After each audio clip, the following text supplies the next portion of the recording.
du coup, ce soir, on va parler du vendredi 13 parce que nous sommes le vendredi 13 et c'est une date qui suscite bien souvent la superstition chez de nombreuses personnes à travers le monde complet. Selon la légende, eh bien, il s'agirait d'un jour porte-malheur au cours duquel de nombreux événements malheureux arriveraient. Mais d'où vient cette croyance? D'où vient cette croyance? A-t-il vraiment du fondement derrière cette superstition du vendredi 13? Et il faudrait essayer de tenter de démêler le vrai du faux. Oui, il a eu peur des chiens. L'origine donc du vendredi 13, eh bien, selon les historiens, encore une fois, la superstition du vendredi 13 aurait des racines profondes dans la culture et les croyances de l'Antiquité.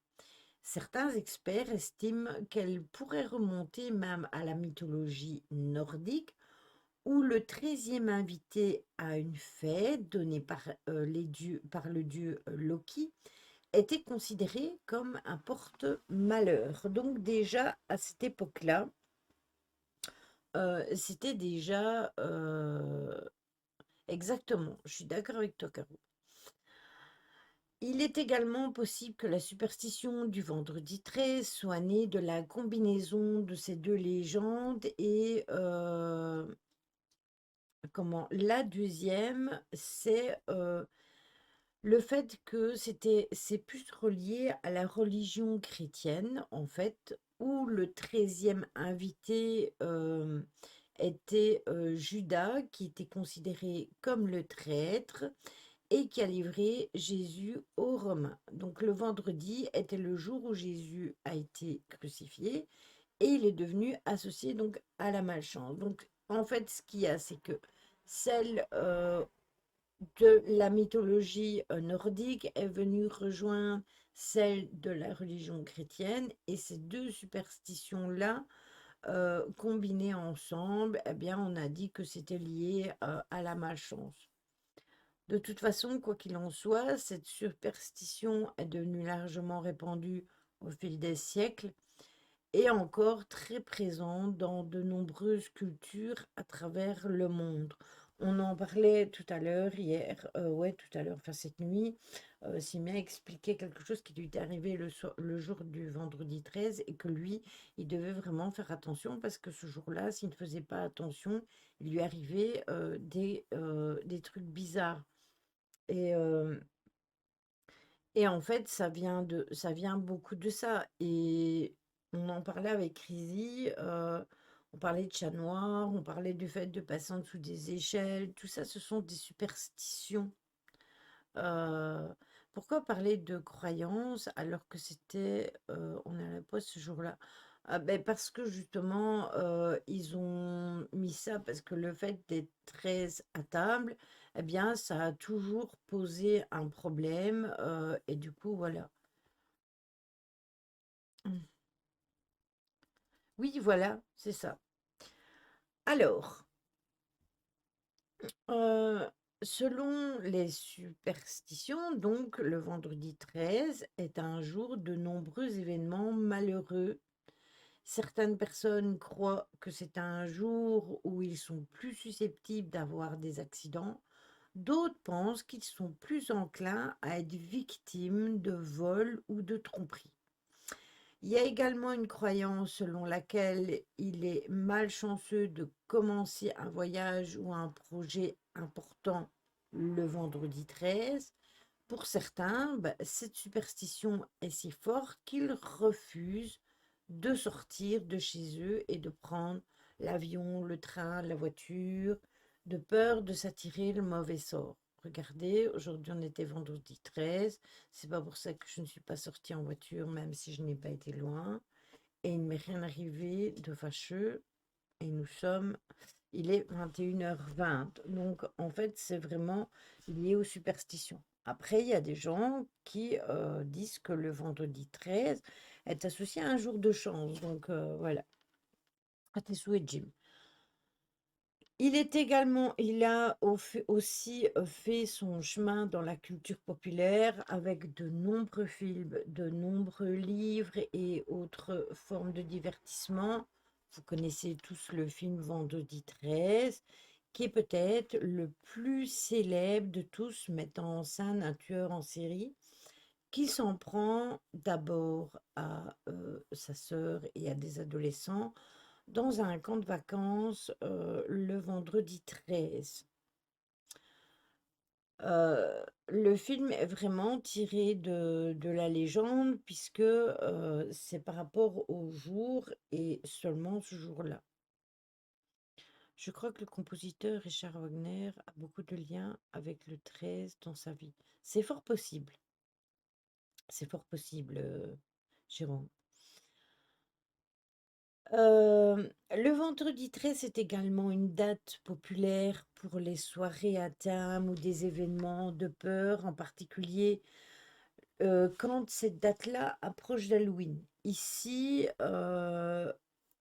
Halloween ne tombe pas maintenant, donc que ce soit Halloween ou Samhain, ne tombe pas maintenant.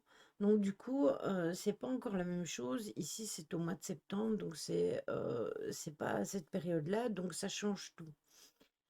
Il est certain que de nombreux événements malheureux ont eu lieu le vendredi 13 au cours de l'histoire, mais il est impossible de savoir si ces événements-là ont été causés par la superstition ou tout simplement par le hasard. Qu'est-ce que tu fais, Jim? Tu te couches sur mes pieds?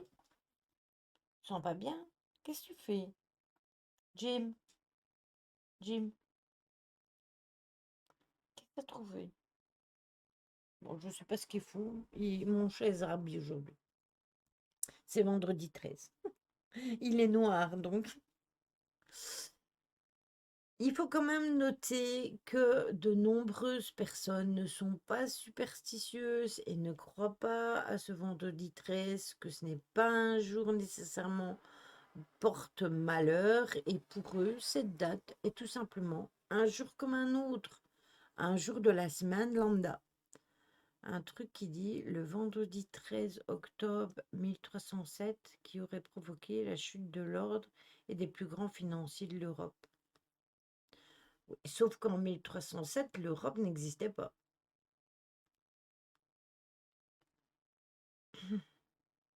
Si on avait un autre calendrier, il n'existerait pas, donc 14 ou pas. Ce qui doit arriver arrivera. Oui, voilà, c'est ça. C'est parce que vraiment, on l'a rattaché aux histoires nordiques et surtout 13. Mais même en 1407, hein, l'Europe n'existait pas. L'Europe a été créée après la guerre. Donc, il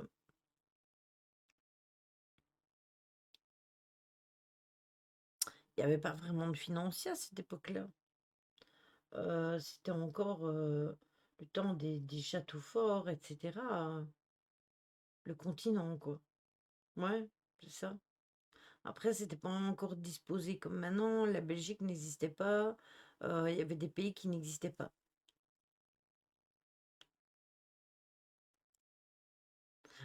Bastien. Ce serait aussi un bon jour pour le loto. Le vendredi 13, c'est une date qui suscite la superstition chez pas mal de monde, mais ça n'a pas empêché certains, comme je vous le disais, de croire que ce jour-là, c'est un jour de chance et qu'on peut jouer au loto ou à tout autre jeu d'argent. Bien que la croyance est un jour porte-malheur, eh bien, ça a incité certains à éviter de prendre des risques ce jour-là et d'autres considèrent que c'est peut-être le jour idéal pour remporter le gros lot. Il y a eu plusieurs cas de personnes qui ont gagné le loto ou autre le vendredi 13, mais malgré la superstition qui entoure cette date, en 2008, il y a quand même eu un couple au Royaume-Uni qui a remporté la somme de 13 millions de livres sterling au loto un vendredi 13. Ça, c'est incroyable, qui est 13 millions de livres sterling, et que ce soit un vendredi 13. Ça, c'est énorme. Moi, j'ai eu 13 ans un vendredi 13. Voilà, ça, c'est vraiment très intéressant parce qu'on a le jour et un autre chiffre qui vient se greffer. Mm.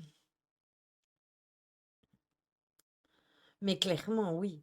Mais clairement, parce que tous ces jeux d'argent, c'est encore autre chose, mais c'est lié à des calculs, etc. C'est, c'est incroyable, en fait. Donc, en fin de compte, si vous êtes, oui, c'est ça, des algorithmes. Si vous êtes, en fin de compte, si vous êtes superstitieux et que vous croyez que le vendredi 13 est un porte-malheur, ben, vous pouvez choisir de ne pas jouer au loto ce jour-là, tout simplement. Cependant, si vous n'y croyez pas ou si vous êtes simplement à la recherche d'une chance de remporter le gros lot, ben, personne ne vous empêche de jouer. Comme pour tous les jeux d'hasard d'ailleurs, hein, il est important de jouer de manière responsable et de ne pas se mettre dans le... Excusez-moi, j'ai très mal dormi, donc je vais bailler sûrement beaucoup. Mais attention quand même de ne pas se mettre en danger au niveau de votre sécurité financière. Jim, qu'est-ce que tu fais? Ah, ça y est.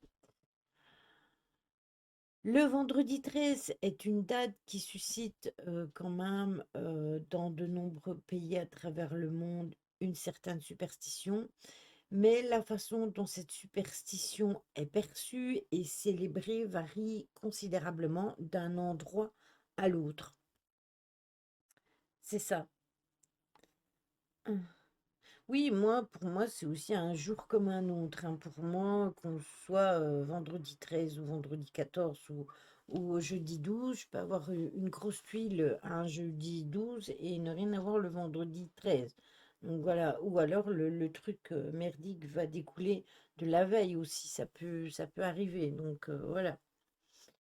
Aux États-Unis, par exemple, ce jour-là est souvent considéré comme un jour porte-malheur et de nombreuses personnes choisissent de ne pas sortir de chez elles ou prendre des précautions supplémentaires pour éviter les mauvais sorts. En Italie, par contre, en revanche, le vendredi 17 et non le vendredi 13 est considéré comme un jour porte-malheur et il est courant de voir les gens porter des talismans ou des amulettes censés protéger contre le mauvais sort.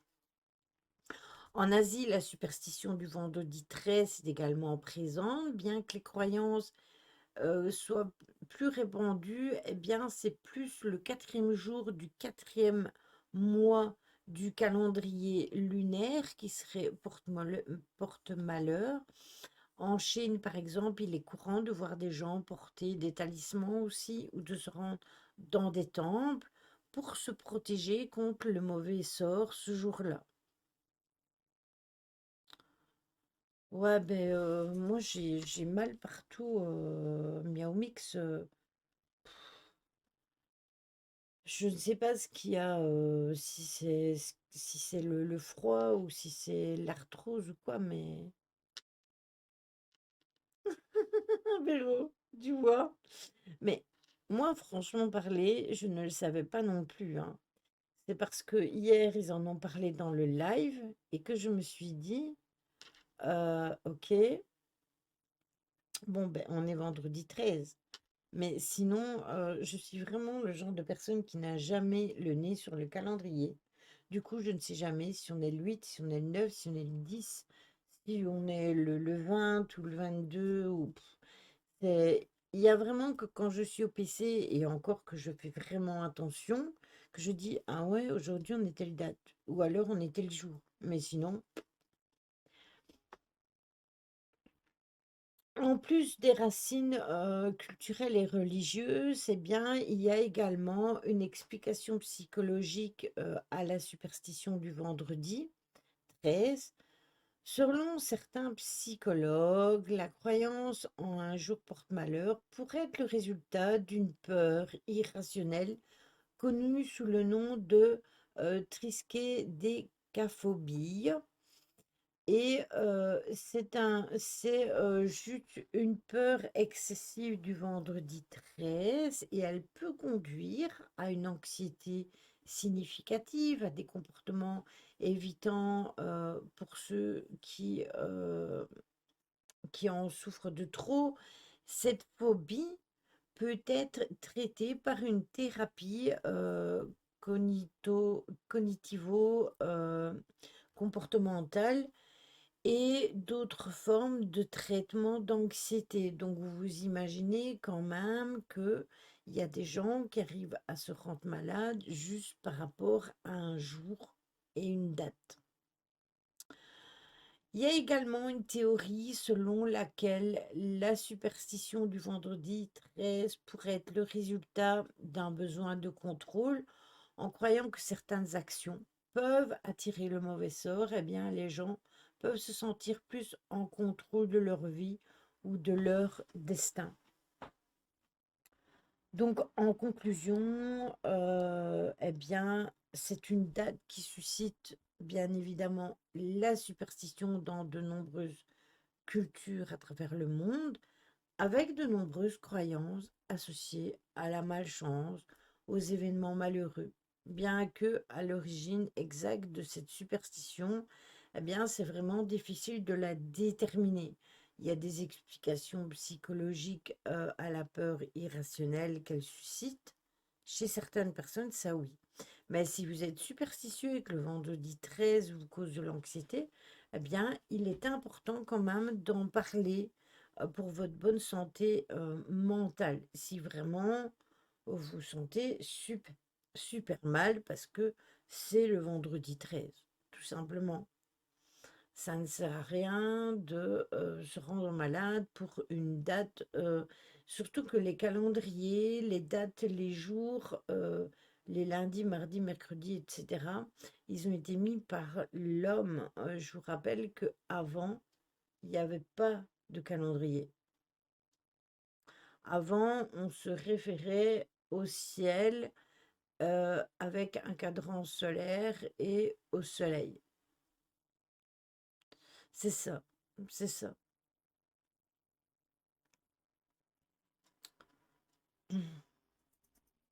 Oui, c'est bien que c'est ton jour de... Mais carrément, carrément. Donc ça, c'était la petite aparté parce que je voulais venir dessus, parce que sans savoir quand il y aura un autre vendredi 13, je me suis dit, allez hop, je vais faire la petite aparté là, avant de partir sur le sujet principal. 15 minutes, c'était bouclé, mais au moins on a pu en parler malgré tout. Parce que il y a certaines personnes qui s'interrogent par rapport à cette date, etc. Donc c'était bien de venir dessus. Et puis voilà. Il y en a souvent quand même des vendredis très. Alors je ne saurais même pas te le dire. Ici, c'est parce que on en a parlé. Sinon, moi, je ne savais pas particulièrement. Le 13 décembre le prochain. Il y en a eu deux. Deux, c'est pas énorme. Un aujourd'hui et un en décembre. Alors, donc c'est plus en fin d'année. C'est pas dramatique, hein. C'est pas dramatique. Donc voilà. C'est rien, il se recouche. Non, mais je veux dire avec les années. Ah, je ne saurais pas te dire. Écoute, non, je pense il y en a pas tellement. Après, j'ai pas été compter le nombre de vendredis 13 qu'il y avait eu. Mais non, sur une année, il y en a pas tellement. Mais sur plusieurs années, sur 10 ans, je sais pas combien on en a. Si on imagine qu'on en a deux par an, sur 10 ans, ça t'en fait pas tellement. Donc, moi, je trouve qu'il n'y en a pas tellement, non. C'est pour ça que je me suis dit, je vais faire la petite aparté, parce que justement, quand est-ce qu'on aura le suivant? Et j'avais même pas regardé que ça tombait le 13 décembre, donc voilà. Donc ainsi, c'est fait, vous connaissez la légende, vous connaissez pourquoi les gens en ont peur, etc., etc. Allez.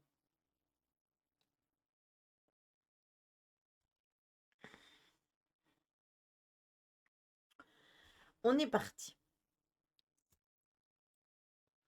sur autre chose qui est une théorie. Alors, au début, je voulais parler de la Terre plate et de la Terre creuse, mais je me suis dit que c'était bien. Voilà, l'année prochaine, il n'y en aura qu'un, tu vois, ça fait pas beaucoup. Je me suis dit que c'était bien de faire des thèmes séparés, de faire la Terre creuse et la Terre plate séparée. Ces deux théories-là séparées, déjà pour pas s'en mêler les pinceaux, mais aussi pour pouvoir avoir toutes les explications mises les unes dans les autres. Alors, la théorie de la Terre creuse, on l'avait déjà abordée il y a très très très longtemps dans un très vieux live.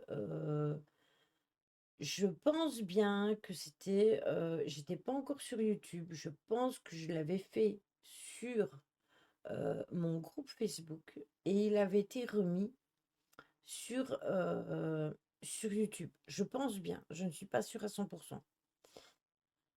Donc, comme on avait parlé de faire sur la théorie de la Terre plate, je me suis dit, bah, on va reprendre la théorie de la Terre creuse aussi, parce que l'un ne va pas sans l'autre. Alors, l'expression de la Terre creuse fait référence donc à des théories selon lesquelles la planète serait creuse. Ces théories étant presque toujours associées à l'idée que la Terre possède une surface interne, habitable bien évidemment, bien que il y a eu des romans d'aventure qui les aient vraiment rendus populaires, ils reçoivent peu de soutien au XXIe siècle. Les théories actuelles, par contre, au jour d'aujourd'hui, les invalident et la totalité de la communauté scientifique les rejette, considérant qu'il s'agit de théories pseudo-scientifiques. Après, j'ai envie de vous dire, c'est comme le paranormal. Voyage au centre de la Terre, exactement. Dans les anciens temps, l'existence d'un royaume souterrain faisait partie intégrante de nombreuses croyances, qu'elles soient religieuses, par exemple les enfers dans la mythologie grecque, euh, mais il y a un monsieur qui s'appelle Edmond Halley qui va émettre l'idée en 1692 que la Terre était constituée d'une coquille creuse d'environ 800 km d'épaisseur, de nombreuses coquilles concentriques intérieures et d'un noyau central ayant respectivement les diamètres approximatifs des planètes Vénus, Mars ou Mercure. Moi aussi, Véro. Moi aussi, Véro. Ces coquilles seraient séparées par une couche atmosphérique et chacune d'elles aurait ses propres pôles magnétiques et elles tourneraient à des vitesses différentes, un peu comme le neutron, le proton, l'atome, etc. Halley a proposé ce modèle pour expliquer des anomalies dans l'affichage des boussoles et il va émettre donc l'hypothèse de l'existence d'une atmosphère lumineuse à l'intérieur de la Terre et celle-ci produirait les aurores boréales en s'échappant à l'extérieur. Il va aussi émettre comme hypothèse que le monde intérieur pourrait être habité par des êtres humains. Certains ont prétendu que Léonard Euler avait également émis l'idée d'une Terre creuse, éliminant, lui, les coquilles multiples pour postuler l'existence d'un Soleil intérieur qui fournirait de la lumière à une civilisation beaucoup plus avancée, et cette conception pourrait provenir de la mauvaise interprétation d'un écrit dans lequel leur relatait une simple expérience de pensée. Sir John Leslie, lui, va développer plus tard cette idée, suggérant deux soleils centraux qu'il nomma Pluton et Proserpine. Ça, c'est dans les temps anciens. Donc, c'était les croyances passées. En 1818, vous avez John Cleves Sim qui va suggérer que la Terre était constituée d'une coquille d'environ 1300 km d'épaisseur avec des ouvertures d'environ de 2300 km au niveau des deux pôles.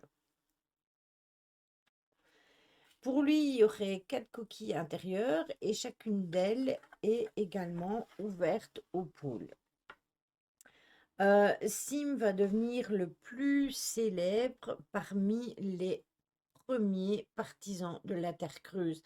Il va préparer même des expéditions au pôle Nord grâce aux efforts de l'un de ses disciples, mais le président des États-Unis de l'époque, Andrew Jackson, en fonction de 1829 à 1837, va mettre fin tout simplement à cette tentative.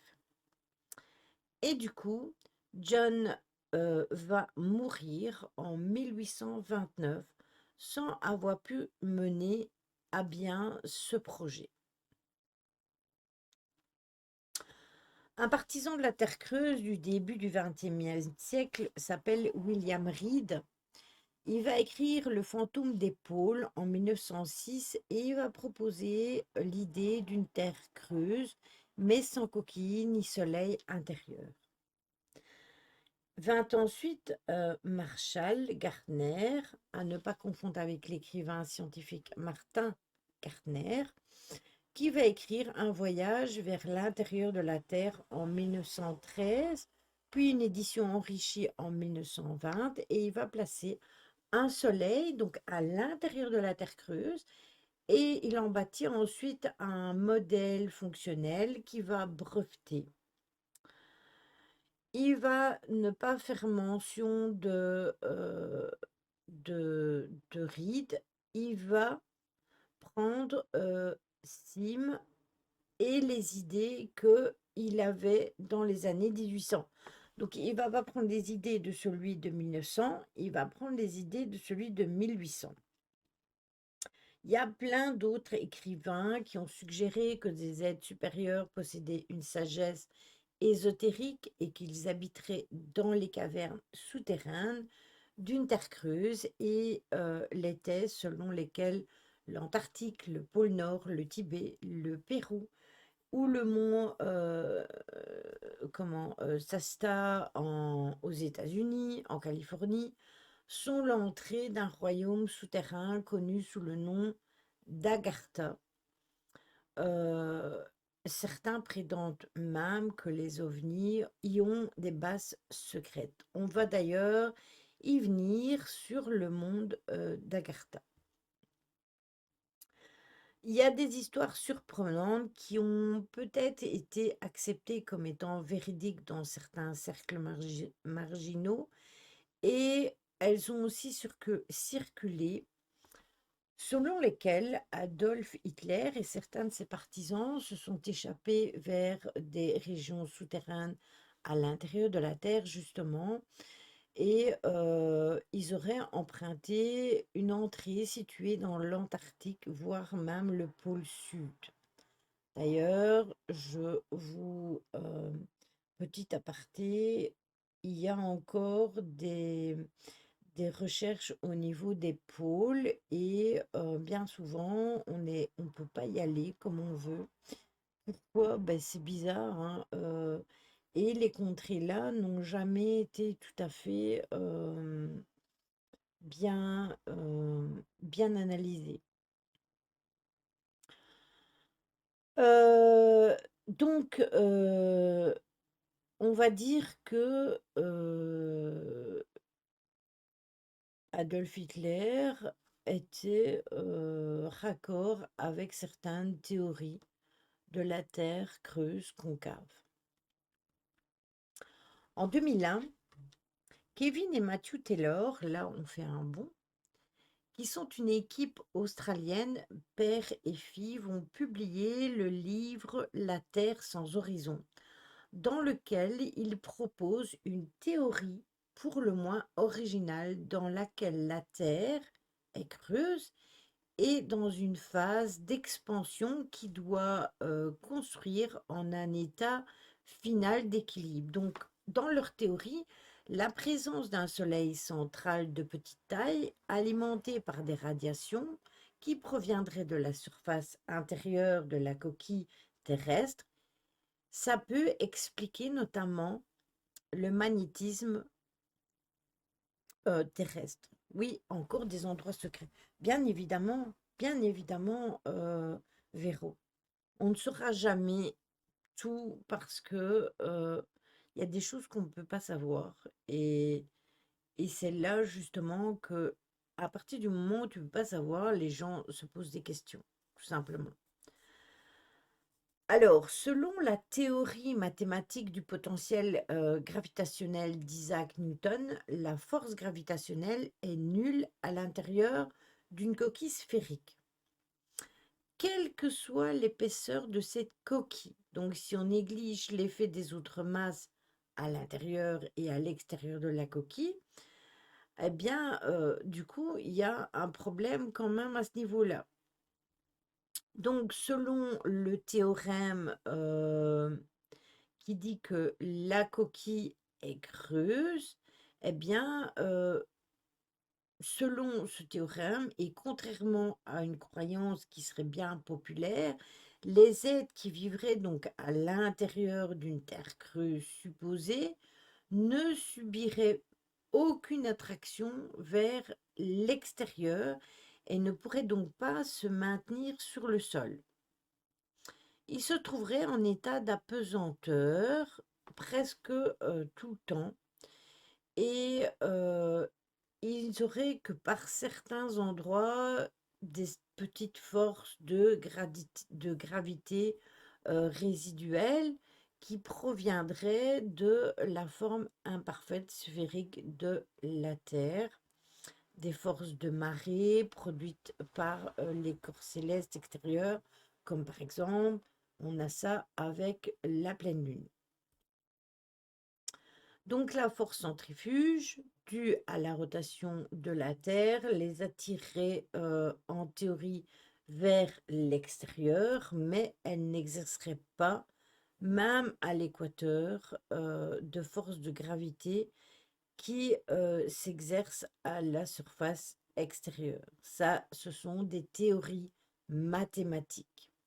Un grand explorateur a eu du mal à trouver les pôles. Il lui a fallu les autorisations pour juste voyager. C'est Mike Horn. Oui, tout à fait.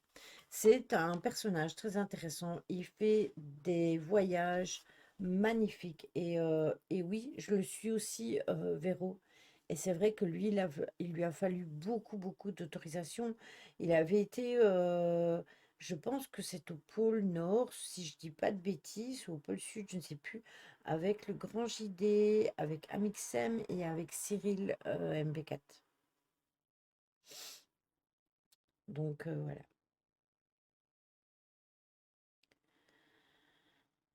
Alors, selon les mystérieuses civilisations souterraines, eh oui, est-ce qu'il y a une vie sous la Terre? Est-ce que entre le mythe de la Terre creuse et de la civilisation atlante disparue, les extraterrestres et autres, les traces des civilisations souterraines abondent et laissent les scientifiques quand même perplexes. D'ailleurs, on va en parler après. Les théories d'une civilisation techniquement avancée qui a précédé la nôtre et qui a donné les bases de notre civilisation prend ses racines dans les mythes de l'Atlantide, mais aussi dans les mythes et des sources multiples qui partagent diverses civilisations antiques qui ont peuplé nos planètes, en grande partie méconnues malgré tout, ou reniée tout simplement par la science officielle. Vous avez aussi les Mayas, par exemple. C'est une autre civilisation qui a disparu de la surface de la Terre. Cette civilisation souterraine aurait précédé la nôtre, mais de plusieurs millénaires. Et sur base, bien évidemment, de recherches effectuées, elle laisse à penser que ce type de civilisation a réellement existé sur la Terre, donnant naissance au mythe des dieux de l'Antiquité. Il y a de la vie dans les grandes profondeurs de l'océan. Donc, pourquoi ne c'est-il pas pareil dans le centre de la Terre? Oui, après, ça pourrait aussi répondre à certains problèmes, tu sais, comme le triangle des Bermudes, par exemple, qui reste un truc qui n'est pas élucidé. Puis il y a aussi par endroit, je ne sais pas si vous avez déjà vu ce style d'image, vous avez un trou au milieu d'un, d'une rivière ou d'un étang, mais un énorme trou de, je ne sais pas, je dirais plutôt un lac de kilomètres et qui va dans les profondeurs où l'eau s'écoule à l'intérieur et où c'est vraiment un trou béant où il y a quasiment, où il n'y a pas de fond, où personne ne sait où il y a un fond. C'est quand même assez particulier. Oui, j'ai vu ça. Ben oui, donc c'est interpellant parce que où va cette eau déjà? Bon, on sait qu'au jour d'aujourd'hui qu'il y a de l'eau en dessous.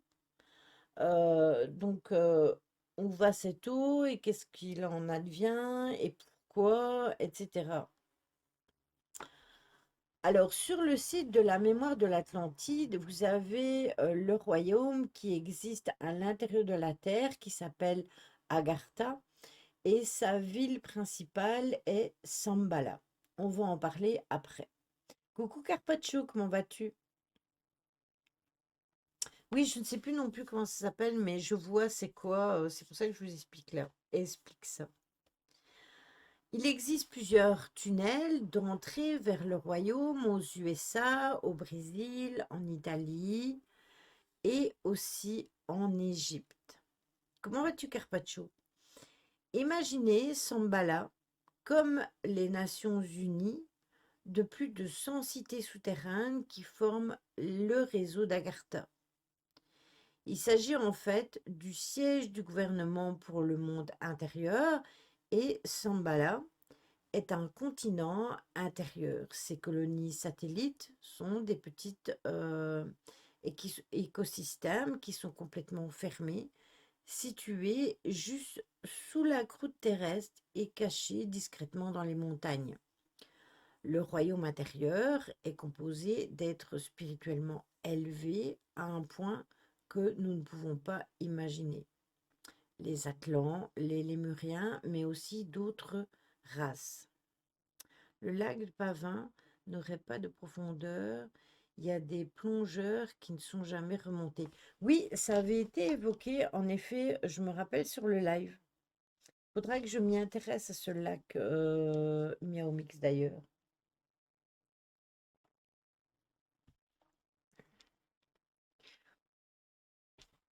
Il y a aussi l'histoire du site secret base dans des souterrains dans une île, dans l'île de Malte.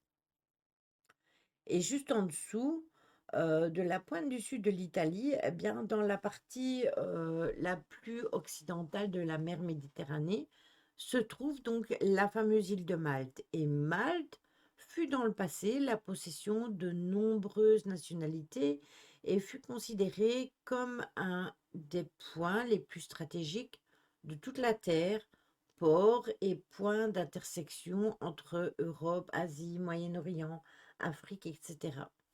Cette île de 15 kilomètres fut l'ancien centre de la civilisation à l'époque des Phéniciens de Carthage qui vont l'envahir et commencer à la diriger. Oui, il y a beaucoup de mystères autour de ce lac. C'est pour ça que je te dis, je dois vraiment m'y pencher parce que j'aime bien, avant de faire quelque chose, de creuser et d'aller chercher les informations. Et comme là, je ne connais rien du tout par rapport à ce lac, je savais même pas qu'il existait. Du coup, il faut que j'aille gratter un petit peu pour en connaître plus. Lorsqu'un groupe d'anciens prêtres adorant le dieu Moloch, c'est un autre nom pour Osiris ou pour le dieu Baal, considéré par les anciens comme étant le dieu soleil, vont visiter l'île à l'époque de l'Ancien Testament. Les insulaires vont accepter promptement le renseignement, y compris ceux consistant à offrir des sacrifices humains afin d'apaiser leur dieu Moloch. Parce que les anciens Maltais eux-mêmes pratiquaient le sacrifice du sang humain en offrant aux dieux du monde souterrain, donc ils faisaient des offrandes, et donc ils pensaient qu'il existait sur l'île même. Et d'ailleurs, vous avez aussi des divinités appelées, qui furent souvent identifiées aux serpents. Donc, ce qu'il y a, c'est que c'est vraiment, entre guillemets, un peu comme une légende, sauf que il y a eu quand même des choses qui se sont faites et des trucs qui ont été retrouvés, donc des preuves qui ont été retrouvées. C'est là que nous allons basculer sur le mythe d'Agartha,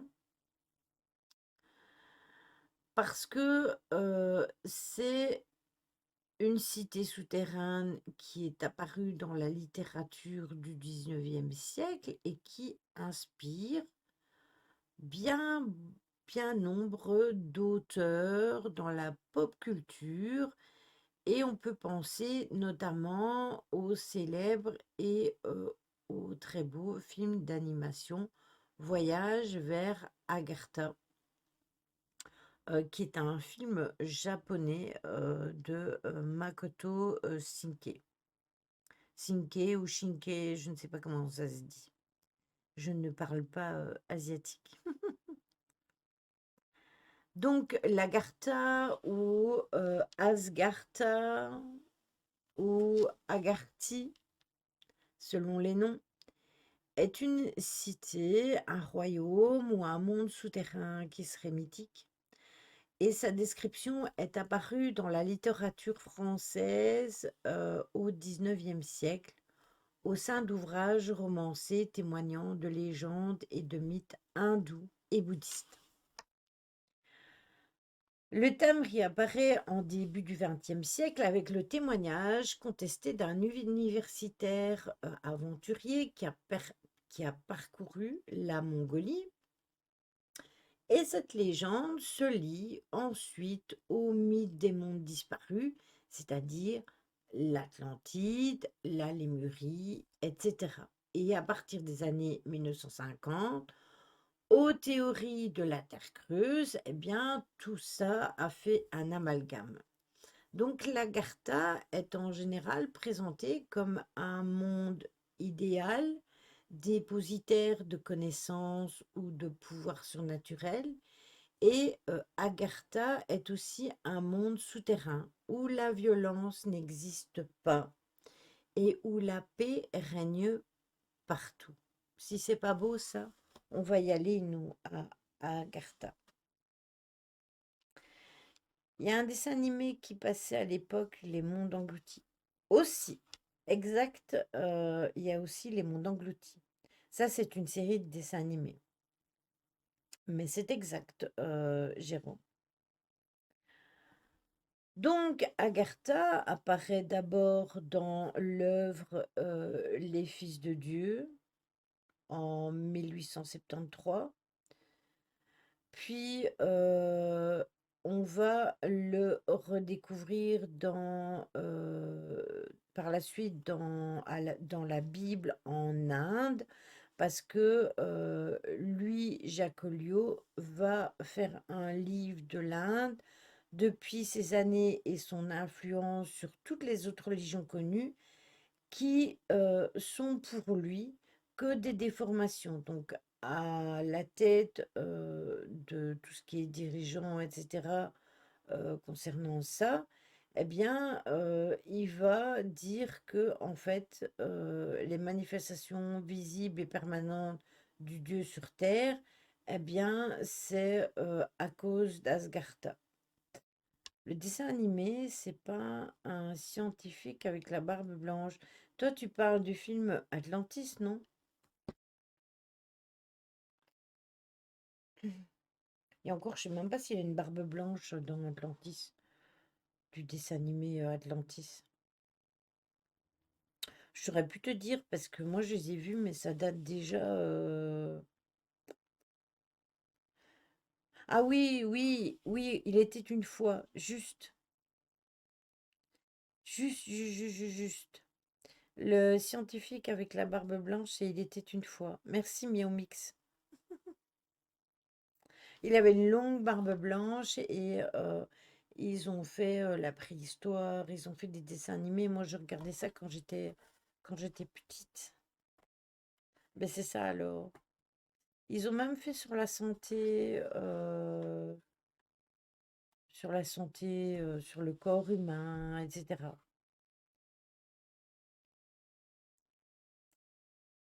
Il était une fois la vie. Merci.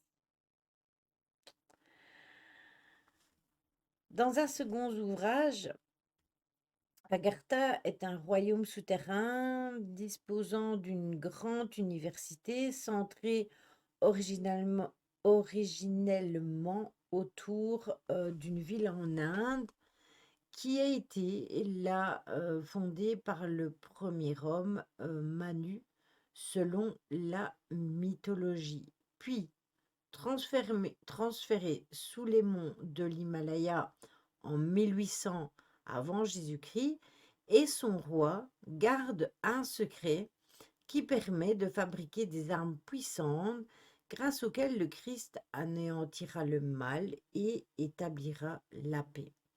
Une partie de son inspiration vient peut-être du royaume de Sambala, décrit dans certains textes, mais le Sambala bouddhique n'est pas souterrain. Il s'agit d'un pays mythique sacré situé dans l'Himalaya. J'aimais bien, on apprenait beaucoup de choses. Oui, après, quand tu regardes les dessins animés de l'époque et que tu regardes d'un œil extérieur au jour d'aujourd'hui, tu te dis, mais punaise, qu'est-ce qu'on nous a raconté comme conneries aussi dans ces dessins animés? Mais après, c'est vrai que c'était pertinent. Il y avait vraiment des choses qui étaient établies dans ces dessins animés, alors qu'au jour d'aujourd'hui, bah, trouvez-moi, oui, voilà, Miao Mix. Trouvez-moi des dessins animés qui vous apprennent quelque chose de gratifiant. On avait les dessins animés comme Foot de rue. Euh, je connais pas, mais on avait des dessins animés comme euh, il y avait Panda avec Maestro, le personnage principal, et Olga. Même la Cité d'Or, c'était bien. Il y avait une partie historique après. Oui, c'est ça. Ouais, il y avait la Cité d'Or, il y avait Goldorak, il y avait Capitaine Flamme, il y avait Albator. Tous ces dessins animés-là centralisés sur les extraterrestres. Vous aviez Candy, ça c'était un truc euh, romantique à souhait. Vous aviez aussi, qu'est-ce qu'il y avait? La série, mais là, c'était pas un dessin animé, c'était une série, La planète des singes, les anciens, parce que ceux d'aujourd'hui, puis vous aviez c'était comment le dessin animé? Le chien il s'appelait Belle et Sébastien. Ulysse 31, Heidi, Nicky Larson, Cobra. Oui, voilà. Merci. Mais tout ça, c'était du monde d'avant. Au jour d'aujourd'hui, c'est un peu plus compliqué de trouver quelque chose de qualitatif. En 1922, pas 22, la Cité d'Or, oui. Oui, Jérôme, c'était bien avant. Il y a un écrivain et un aventurier qui s'appelle Ferdinand Osandovich qui va écrire dans son récit Bête, homme et Dieu. Et il dit avoir appris des Mongols eux-mêmes l'existence d'Agartha, pays s'étendant sous la Mongolie, dirigé par un roi du monde qui apparaîtra en sauveur en temps utile. En Mongolie, en 1920 et 1921, il y a un prince qui lui aurait dit que le royaume est Agartha. Il s'étend à tous les passages souterrains du monde entier et c'est un grand royaume comptant des millions de sujets sur lesquels règne le roi du monde. Il connaît toutes les forces de la nature, lit dans toutes les âmes humaines et dans le grand livre de la destinée. Il faut quand même noter que Ferdinand, dans la table ronde, va organiser en 1924 dans une revue Les Cahiers du Mois. Et là, il va affirmer ne voir que Agartha est le roi du monde, que en fait, toute cette histoire-là, ce serait un mythe politique. Il va expliquer que pour lui, cette légende est à une origine politique et qu'il n'y a aucune nation de l'Asie qui n'est assez forte pour soutenir temporellement l'impérialisme de la religion. Et cette fonction a été dévolue à une humanité souterraine et à son chef. C'est ainsi que les espoirs des Asiatiques ont le point d'appui nécessaire en attendant quelque chose de nouveau. Néanmoins, dès 1925, eh bien, il y a un explorateur qui va mettre en doute ces affirmations et la vérité, et il affirme qu'il y a le nom et le concept inventés par les auteurs français et que cette histoire-là n'existerait pas vraiment. Donc, encore une fois, il se remballe la balle, c'est vraiment l'histoire du serpent qui se mord la queue parce qu'il y en a un qui dit quelque chose et puis l'autre il dit ah non mais c'est pas vrai et puis après lui dit ah mais si il avait raison et voilà, c'est comme ça.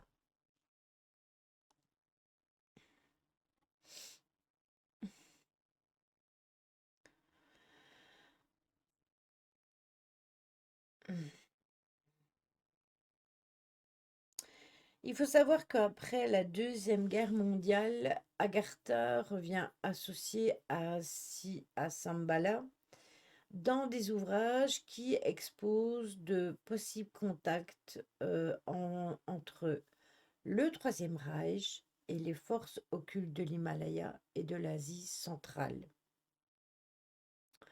Vous retrouvez ces écrits dans Comme le matin des magiciens de Louis Pauwels, par exemple. Agartha est un pays fondé par des hyperboréens dans le désert de Gobi et il aurait été englouti par la Terre à la suite d'un cataclysme. Là, on est plus proche de l'histoire de l'Atlantide. Une partie de ses habitants vont se réfugier sous l'Himalaya, où ils fondèrent un centre de savoir, et c'est là qu'ils vont le nommer Agartha. Tandis qu'une autre partie va vouloir retourner au-dessus. Mais ils vont s'arrêter en chemin et ils vont fonder Shambhala, tout simplement. la société de Tulé va alors proposer tout simplement que et dire que Agartha serait voué au bien et Sambala serait voué au mal. D'ailleurs, on verra plus, on avait déjà parlé, je pense, des Mayas, mais eux, ils avaient foi en Sambala. Donc, pour en venir vraiment à la théorie d'Asgard, qu'est-ce que je raconte moi? Pourquoi juste d'Asgard? D'Agartha, comme quoi c'est un royaume souterrain relié à tous les continents de la Terre par l'intermédiaire d'un vaste réseau de galeries et de couvercles. Ouh là là, Lily, ça ne va plus aujourd'hui, hein. Et de tunnels, eh bien, en fait, le royaume d'Agartha est aussi à la base de la théorie des partisans de la Terre creuse. C'est pour ça que nous en parlons. Ils vont affirmer que l'intérieur de la Terre n'est pas uniquement composé de matière solide, mais aussi d'océans, de masses de terre auxquelles on peut accéder par des entrées présentes au pôle Nord comme au pôle Sud ou à travers des profondes failles de la surface de la planète. Lily, tu fatigues? Oui, ben je suis crevée, j'ai pas bien dormi cette nuit.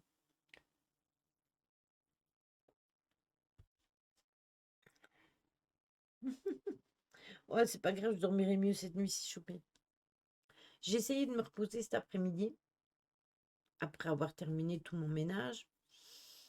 Euh, et en fait, j'ai jamais trouvé le sommeil. Tu fais quoi de tes nuits? Ben, euh, à partir du moment où je dors, ben, j'essaye de dormir, mais il y a des fois, je me réveille blindée de fois. Après, j'ai mal partout. Il faut aller faire pipi, puis j'ai soif. Je sais, j'arrive pas à dormir quand je suis trop fatiguée. Ah ben, c'est ce que j'ai eu cet après-midi. Impossible. Impossible de dormir. Et je vais pas prendre. Aujourd'hui, je vais peut-être prendre un petit chouïa pour dormir, sauf si mon chéri travaille sur la tour de Nancy. Alors non, parce que sinon, je vais être. Euh, euh, ça sera pour demain alors. Alors, les entrées supposées du royaume d'Agartha, ça va vous parler pour ceux qui suivent les informations, pour ceux qui suivent les informations, pas les informations du JT et tout ça, hein, non, les informations concernant la Terre creuse et les personnes qui s'y intéressent. Vous avez à l'équateur, vous avez le Geva de Los Tayo, vous avez le désert de Gobi, bien évidemment, je vous le disais tout à l'heure, en Mongolie, la grotte de la Sibylle au mont Atlas en Géorgie, la grotte de la Sibylle de Cume près de Naples en Italie, les chutes d'Iguachu ou d'Ikachu, je ne sais pas, en Argentine. Vous avez le Mammoth Cave au Kentucky aux États-Unis, vous avez le Mano au Brésil, le Mato Grosso aussi au Brésil, le mont Epameo en Italie, le pôle Nord, le pôle Sud, la pyramide de Khéops en Égypte, le Buggara en France, le Pertuis-Néanty dans la forêt de Brocéliande du roi Arthur en Bretagne, en France aussi, et sous la patte droite par un escalier du Sphinx de Gizeh. Et vous avez les grottes au Cameroun. C'est un monticule rocheux qui s'appelle le Nog Lituba. Ça, ce sont les entrées supposées pour aller au royaume d'Agartha. Quand vous regardez, ça ressemble énormément à toutes les entrées dont les personnes qui croient en la Terre creuse et même certains scientifiques qui ont fait des recherches à ce niveau-là, eh bien, ça y ressemble fortement, déjà le pôle Nord et le pôle Sud. Après, qui le savait pour la Bretagne?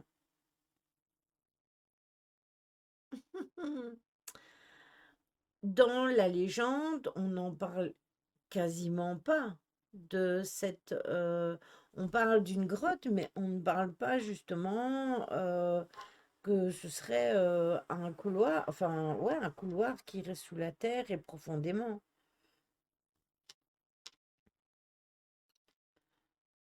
Ouais, comme les bébés, c'est ça. Ah ben, moi, je suis un grand bébé.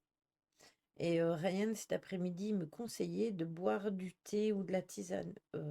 Mais en fait, si déjà même un comprimé pour dormir ne me fait pas dormir, me fait plus dormir, sauf un, mais celui-là, c'est, comment vous dire, vous prenez le cachet, un quart d'heure après, vous dormez, hein. Vous ne pouvez pas lutter, hein. Que vous soyez dans n'importe quelle position, debout, assis, terminé, pouf. Non, je fais pas de l'hypnose. Je connais quelqu'un, un professionnel qui fait de l'hypnose. Ce sont des gens bien, mais j'ai pas confiance en l'hypnose. C'est vraiment un truc que je ne veux pas faire. Je ne veux rien savoir. Que ce soit pour dormir, que ce soit pour la cigarette, que ce soit pour n'importe quoi.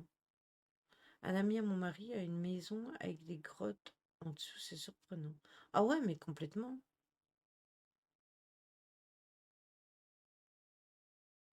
Oui, mais pareil, pareil, Ryan. Aujourd'hui, j'ai les yeux qui brûlent, je suis fatiguée, mais je te parie qu'avant 3 4 heures, je ne dors pas. Si je prends rien pour dormir, je ne dormirai pas, mais le cachet dont je vous parle, si je prends ça demain, je suis encore toute la journée et peut-être même encore dimanche. Et demain, on a le live lecture, donc il faut quand même que j'ai les idées au bon endroit, hein. Quoique quand je suis fatiguée, c'est pas mieux. Alors, je voulais vous parler d'une ville souterraine qui a été cachée très très longtemps en Turquie. Il y a eu de violentes rafales qui ont fouetté la terre meuble dans les airs lorsque ces personnes-là marchaient dans la vallée de l'Amour à Cappadocie. Ce sont des collines roses et jaunes qui coloraient le paysage vallonné, marqué par des canyons d'un rouge profond et des formations rocheuses en forme de cheminée se profilaient au loin. Pareil, mais au mix. Moi, c'est infernal. Il y a des millénaires, cet environnement volcanique volatile a naturellement sculpté les tours qui entourent les chercheurs pour leur donner leur forme conique de champignon qui attire aujourd'hui des millions de visiteurs en randonnée ou en montgolfière dans le centre de la Turquie. Mais sous la surface croulante de Cappadoce, une merveille aux proportions tout aussi gigantesques est restée cachée pendant des siècles. Une ville souterraine capable de dissimuler les allées et les venues de 20 000 habitants pendant des mois. 85 mètres sous terre. Cette ancienne cité est connue aujourd'hui sous le nom de Derinkuru, Kuyu plutôt, se trouve à plus de 85 mètres sous la surface de la Terre et s'étend sur 18 niveaux de tunnels.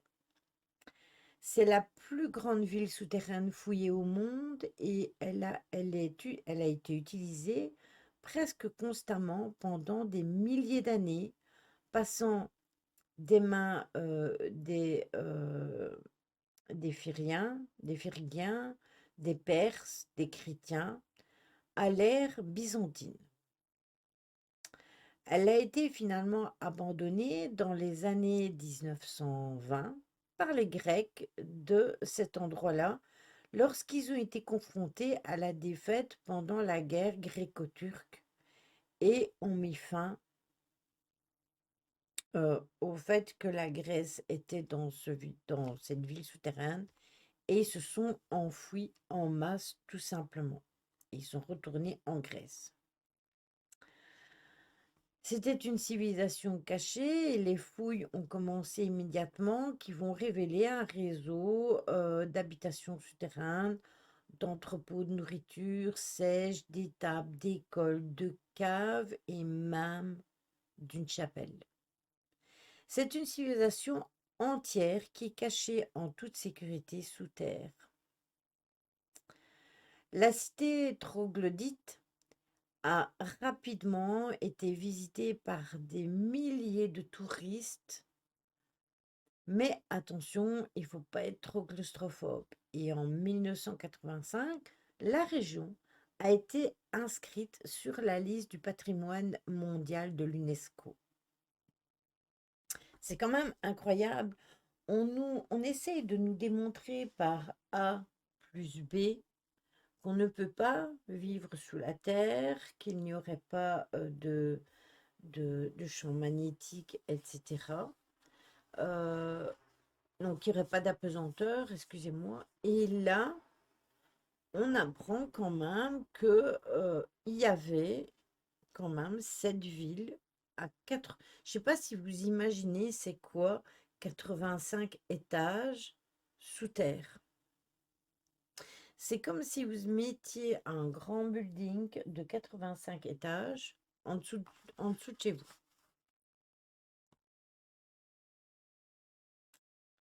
C'est ça, ils y vivaient avec nourriture, animaux, tout, tout.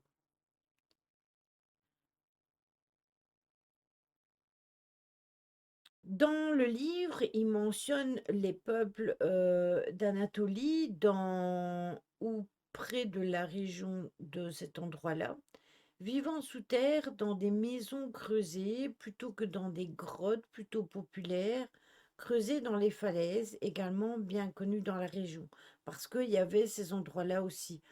Coucou Chad.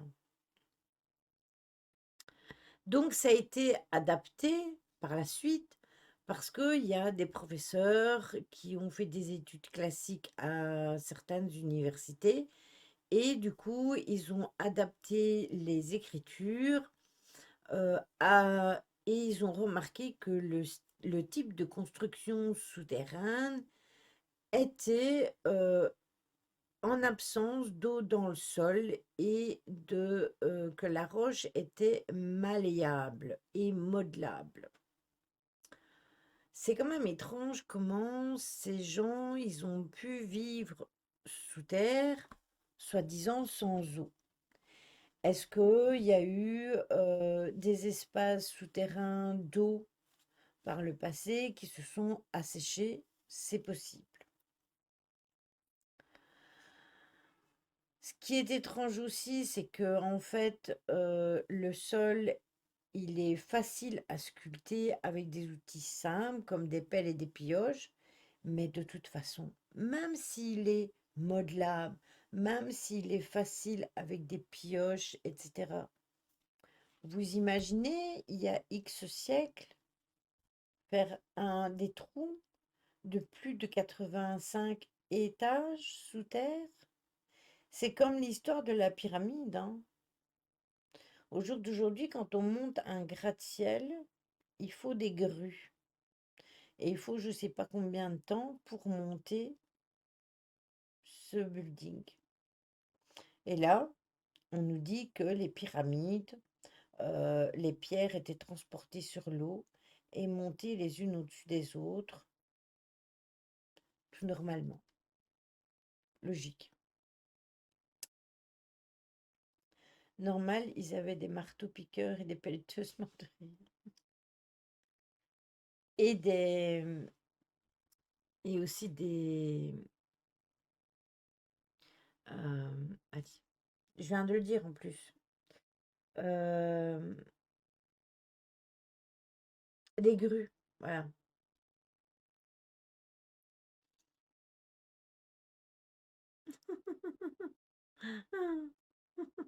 Ah, j'oublie. Ça va s'éteindre à 5%. L'origine du vaste réseau des grottes souterraines est souvent attribuée aux Hittites qui ont peut-être creusé les premiers niveaux de la roche lorsque ils ont fait ça en 1200 ans avant Jésus-Christ. Ça a été selon les analyses des spécialistes euh, au niveau des architectures. Là que j'arrive plus à dire les mots. Peut-être quelque chose pour stocker l'eau à l'extérieur, vers l'intérieur. Ils étaient très forts pour construire des canaux d'irrigation. À mon avis, oui. Après, il y a eu des endroits où il y a eu des gens qui ont été sous terre. Ben, si vous allez dans des grottes souterraines, bien souvent, il y a de l'eau. Et bien souvent, il fait chaud aussi sous terre. Coucou Mephisto, comment vas-tu?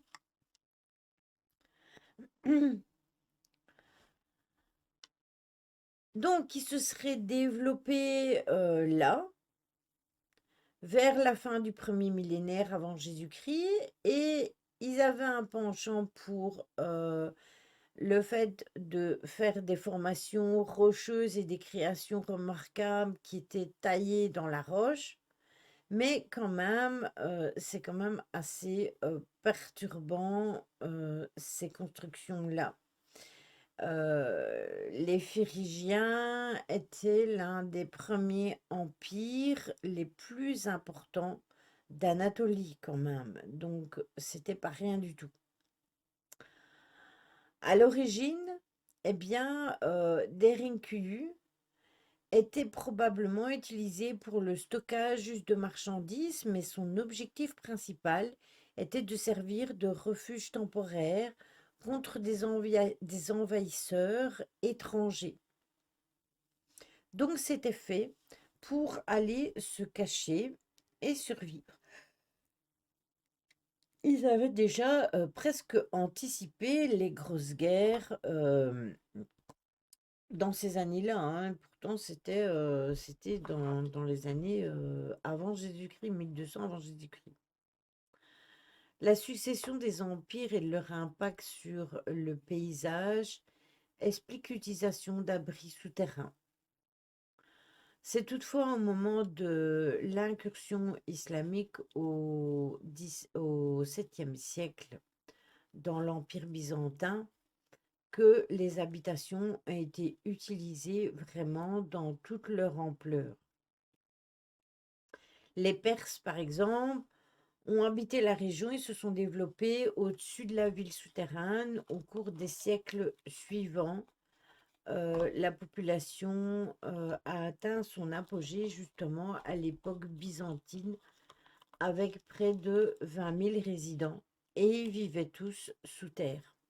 Il y a des petits trous parfaitement ronds au centre des portes qui auraient permis aux résidents d'attaquer les envahisseurs tout en maintenant un périmètre sécurisé. Normalement, je vous ai pris des photos pour vous les montrer, hein. Je pourrais vous les montrer après. La vie sous terre était probablement très difficile, mais les habitants faisaient leurs besoins dans des pots de terre scellés et ils vivaient quand même à la lumière des torches et ils devaient se débarrasser des cadavres dans des zones bien précises. Ils ont vécu des mois sous terre et chaque niveau de la ville a été soigneusement conçu pour des usages bien spécifiques. Le bétail était gardé dans des étables qui étaient proches de la surface pour réduire par exemple les odeurs de gaz toxiques produits par le bétail, ainsi que pour fournir une couche chaude d'isolation pour les mois froids. Donc ils se servaient de leurs animaux et de leurs excréments pour se protéger du froid. Les couches internes de la ville contenaient des habitations, des sous-sols, des écoles, des espaces de réunion, reconnaissables à ces plafonds voûtés en berceau, une école missionnaire byzantine traditionnelle avec des salles d'études qui se trouvent au premier étage. Toutes les pièces spécialisées indiquent que les habitants étaient prêts à passer des mois sous la surface. Mais le plus impressionnant quand même, c'est le système de ventilation complexe et un puits protégé qui aurait alimenté la ville en air frais et en eau propre. Sauf qu'apparemment, aujourd'hui, le puits se serait asséché. On pense que les premières constructions étaient axées sur ces deux éléments essentiels, c'est-à-dire l'air et l'eau. Plus de 50 puits de ventilation qui vont permettre à l'air naturel de circuler entre les logements et les couloirs de la ville ont été répartis afin d'éviter une attaque potentielle fatale dans son approvisionnement en air. C'était pour que tout le monde ait de l'air en dessous. C'est quand même incroyable ça, hein. Le puits était creusé à plus de 55 mètres de profondeur et les habitants de la ville pouvaient y accéder facilement par le bas en plus. Si cette construction était effectivement ingénieuse, ce n'est pas la seule ville souterraine dans cette région-là. À ces 445 km², elle est tout simplement la plus grande des 200 villes souterraines au moins qui se trouvent sous les plaines d'Anatolie. Plus de 40 de ces petites villes se trouvent à 3 niveaux ou plus sous la surface. Beaucoup sont reliés par des tunnels soigneusement creusés, dont certains s'étendent de 9 mètres. Ils sont tous équipés de voies d'évacuation d'urgence en cas de retour immédiat à la surface si c'est nécessaire, mais tous les secrets souterrains n'ont pas encore été fouillés à cette époque-là. En 2014, une nouvelle ville souterraine encore plus grande a été découverte sous la région de Nevşehir et c'est quand même incroyable que au jour d'aujourd'hui, eh bien, on en retrouve de plus en plus. En plus de 2000 ans, après la création probable de la ville, elle a été abandonnée une fois pour toutes à cette période-là. On dirait que les souterrains, c'est comme les océans, remplis de mystères, exactement. Son existence a été pratiquement oubliée dans le monde moderne jusqu'à ce que des poules errantes ramènent la ville souterraine à la lumière parce que les gens ont été obligés d'aller rechercher leurs poules en dessous. Je pense que si mes souvenirs sont bons, que je vous ai mis des photos de côté. Attendez, je vais aller les chercher. Si je me souviens bien, je les ai pris. Enfin, j'espère que je les ai pris parce que j'ai un trou de mémoire. Tac. Hmm.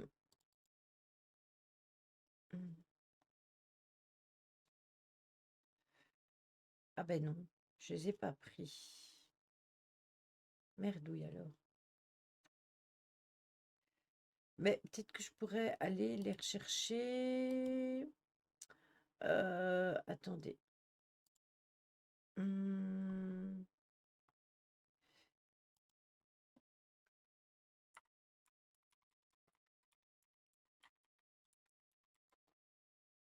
En Turquie, voilà. Hop. Oui, ben voilà. Voilà, voilà. Bon, attendez. Image. Tac. Voilà. Je vais vous mettre ça là. Ainsi, je vais pouvoir vous les passer. Euh, J'espère que vous les verrez. Attendez, on passe sur un autre plan. Il faut que j'aille là. C'est où que je devais mettre encore le petit œil? Mmh. Bon, attendez, parce que, heu, voilà, ici, voilà. Mmh.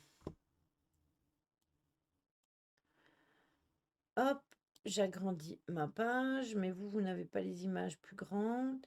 Alors, ici, est-ce qu'on peut ouvrir l'image plus grande?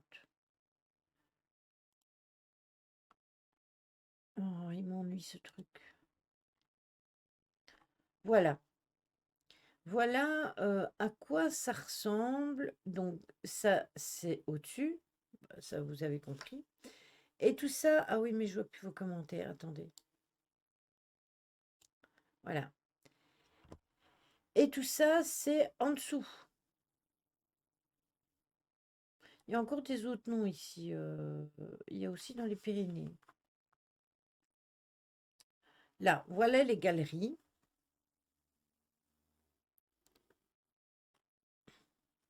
Encore d'autres galeries. C'était en 2013, les photos ici, parce que je vois, il fait noter 2013. Ici, c'est les gens qui étaient dans les galeries. Maintenant, évidemment, ils ont mis de l'électricité, hein, mais à cette époque-là, il n'y en avait pas. Voilà. Ah, faut pas être claustro, hein. C'est pas des endroits pour moi, hein.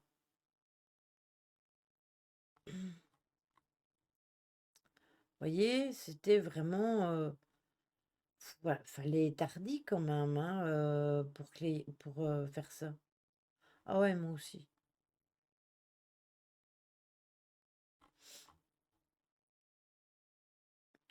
De toute façon, on voit vraiment bien. Regardez-moi ça, comme c'est fait, les escaliers, on dirait même qu'ils sont presque parfaits. C'est aberrant, en fait. Regardez-moi ça, la profondeur.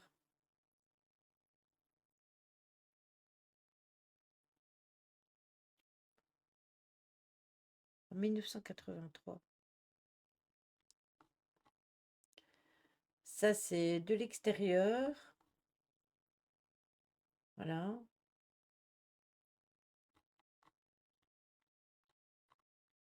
Voilà, c'est tout. Pour celle-là, c'est tout. Après, je sais pas si on a. euh, hmm, Hop, je reviens en plein chat. Je vous glisse la subdeco. Voilà. It's perfect. Après être enfermé comme ça, je ne jamais voir le jour. C'est chaud. Oui, mais après, ils avaient sûrement leur raison apparente, mais c'est pour dire que quand on dit que c'est pas possible de vivre sous terre, qu'il n'y a pas d'apesanteur, etc., etc., ben, en fait, le fait de retrouver des villes souterraines, ben, ça montre euh, qu'au final, ben, c'est quand même possible de vivre très profondément, hein. Et c'est vrai qu'il y a énormément de travail là derrière. Tout y était bien pensé. Ils n'ont rien laissé au hasard. Ils n'ont rien laissé au hasard, mais carrément. C'est incroyable de faire un travail. Et en fait, vous savez comment je suis tombée? Parce que quand je fais des recherches, je connaissais pas du tout cette cité. Et en fait, je m'étais basée sur donc tout ce qui était recherche au niveau des pôles, etc. Et après, je me suis dit, mais il y a des villes souterraines. On a déjà parlé de certaines villes souterraines, etc. Donc, j'ai fait une recherche. Et là, je suis tombée sur celle-là. Et celle-là, je la trouvais mais vachement bien faite dans le sens où le perfectionnement qu'ils ont mis là-dedans équivaut aux pyramides. Quand vous regardez dans les pyramides, il y avait, bon, c'était pour mettre, entreposer les cercueils, mais malgré tout, il y avait des choses qui avaient été mises en place pour sécuriser, des pierres, etc., pour sécuriser. Donc, quelque part, C'était assez proche et je me suis dit: «Mais du coup, ça devient vachement intéressant» parce que les théories comme quoi on ne pourrait pas vivre sous terre, du coup, en faisant une certaine ventilation et cetera, eux, ils y arrivent. Après, je suis d'accord, ils ont quand même une ventilation d'air. Ils ne vivent pas sans air, ni sans eau, rien du tout. Mais comme je vous le disais, dans certaines grottes, nous, on a les grottes de Han, par exemple, chez nous en Belgique, qui sont super connues. Eh bien, il y a de l'eau dans les grottes. Donc voilà, il y a des similitudes avec l'Égypte. Ouais, moi je trouve aussi que c'est vachement proche. Oui, hein, mais de toute façon, c'était fait de façon à vivre mieux aussi, parce que clairement, si les températures elles étaient très élevées, ben là, ils avaient de la fraîcheur, ils savaient tenir les aliments, les animaux et eux-mêmes être en vie sans souffrir de la chaleur. Mais quand les températures étaient beaucoup trop basses, eh bien, c'était aussi la même chose. Après, comme on le montre sur la vidéo, je ne sais pas si vous avez remarqué, il y a une salle avec les animaux et en dessous, il y a les autres salles. Et c'était parce que justement, c'est ce que je vous ai expliqué tout à l'heure, les salles où étaient entreposés les animaux avec le fumier, etc. Eh bien, c'était fait pour maintenir la chaleur. 16 degrés toute l'année apparemment. Oui, entre 13 et 16 degrés. Va savoir, Choupi. Va savoir. On ne sait pas d'où viennent tous les dictons, mais oui, pourquoi pas. Pour vivre heureux, vivons cachés. Donc oui, c'est possible. C'est possible. Donc voilà. Après, lui, il prononce beaucoup mieux les noms des villes, etc. mieux que moi, mais bon, voilà. Et du coup, je me suis arrêtée à ça. Et c'est pour ça que je vous disais que la vidéo, va falloir aller la voir sur le Discord. Parce que comme elle fait 28 minutes, j'avais pas assez de temps potentiellement de vous la passer après le live. Mais comme elle est mise dans le Discord et que je l'ai téléchargée et puis que je l'ai mise, coucou ma Lulu, comment ça s'est passé tes vacances? T'as dû recréer un compte? Qu'est-ce qu'elle m'a fait encore? Ah, Lulu et ses multicomptes. Je pense qu'elle a bien 2 ou 3 comptes. Elle a perdu son mot de passe, je parie.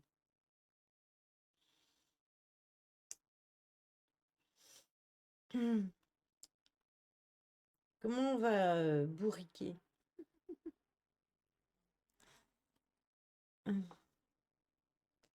Donc voilà. Donc, eh bien, c'est tout ce que j'avais à vous dire. Demain soir, on se retrouve pour le live lecture à 21 h. On fera pas un live trop long, hein. Je pense qu'on fera 1 h 30 de live tranquille.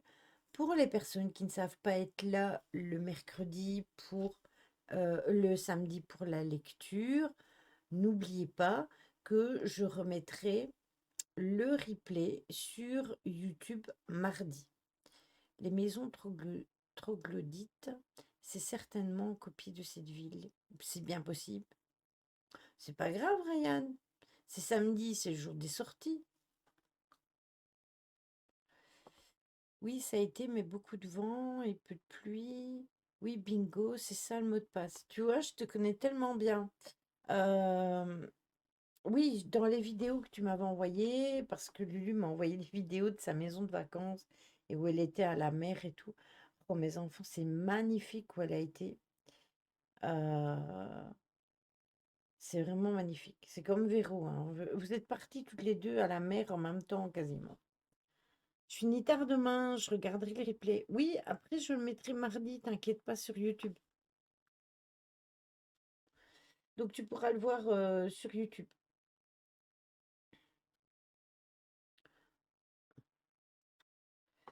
Et les documentaires qu'on regardait, je les passerai le dimanche. Moi, j'ai un problème avec ma chaîne Gaïa. Je sais pas ce qui s'est passé. Donc, si ça fonctionne, beh, ce sera dimanche en soirée et si ça fonctionne pas, ça sera pour, la semaine d'après. Bon, attendez, il faut que j'aille remettre, son diamant à ma Lulu, vu qu'elle me fait des bêtises. J'arrive. Bon, attendez. Noter.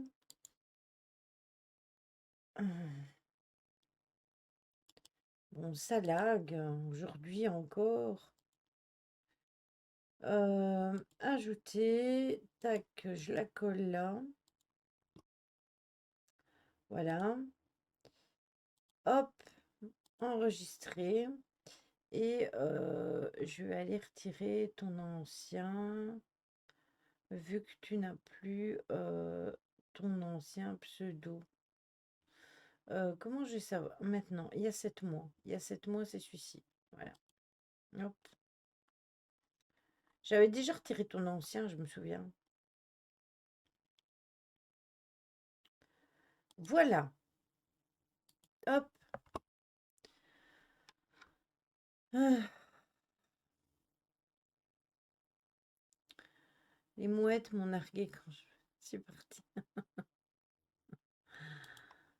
Ouais, j'ai vu ta vidéo short sur l'abeille et la mouche. Mais c'est excellent. Ah, mais t'en as beaucoup à rattraper, hein, Véro.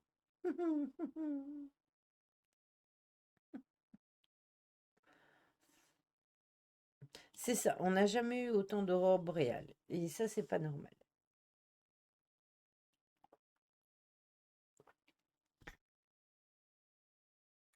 Bon, allez, on va faire ce raid. On se retrouve mercredi, qu'est-ce que je dis moi? On se retrouve demain pour le live lecture. Euh, Prenez soin de vous, passez une bonne nuit. N'oubliez pas d'aller voir le documentaire dans Discord. Et si vous n'êtes pas sur Discord, comme par exemple Miaomix, dites-le moi, je vous donnerai le lien. Je sais pas sur Insta, je sais pas si je t'en ai mis, Miaomix, mais je peux vous envoyer le lien de la chaîne où regarder le documentaire si vous voulez le voir. Voilà. Et je vous souhaite une bonne soirée, une bonne nuit. Lily Lavande sous l'oreiller pour faire dodo. Oui, mais j'en ai déjà. Choupi m'en avait envoyé et elle est en dessous de. Elle est à côté de moi. Oui, je veux. Ok. C'est Miaomix sur Insta? Tu me suis, Miaomix sur Instagram? Parce que alors je te l'enverrai sans problème. Dès que le live est terminé, je vais te l'envoyer.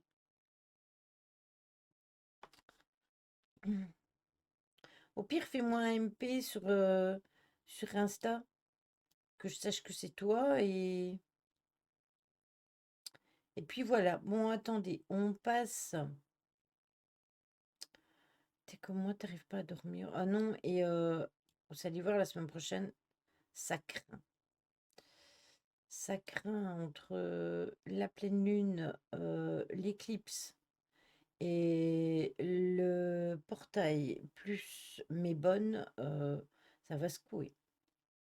Je vous mets sur le... Ah mais non, je dois taper le raid. Si je le tape pas, ça fonctionnera jamais. Je vous mets sur l'écran de fin. Je vous fais des gros bisous. À demain. Là, non. Faut que j'aille. Ok, Dakili, en ce moment dure le sommeil. Oui, n'hésite pas. Tu m'envoies un message, Miaomix, et ainsi je saurai que c'est toi.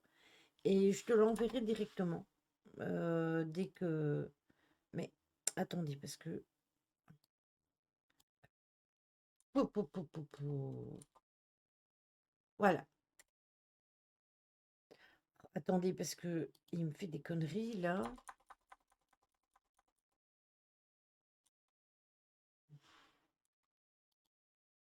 Voilà, c'est bon. On passe sur le truc de fin. Des bisous.